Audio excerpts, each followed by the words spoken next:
statement from the BBC Director General Tony Hall about the situation with Jeremy Clarkson, the presenter of Top Gear. The statement reads as follows: "It is with great regret that I have told Jeremy Clarkson today that the BBC will not be renewing his contract. It is not a decision I have taken lightly. I have done so only after a very careful consideration of the facts and after personally meeting both Jeremy and Oisin Tymon," of course that the producer involved in this so-called fracas at a hotel in Yorkshire.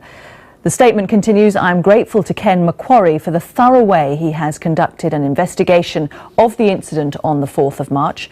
Given the obvious and very genuine public interest in this, I am publishing the findings of his report. I take no pleasure in doing so. I am only making them public so people can better understand the background. I know how popular the programme is, and I also know that this decision will divide opinion. The main facts are not disputed by those involved."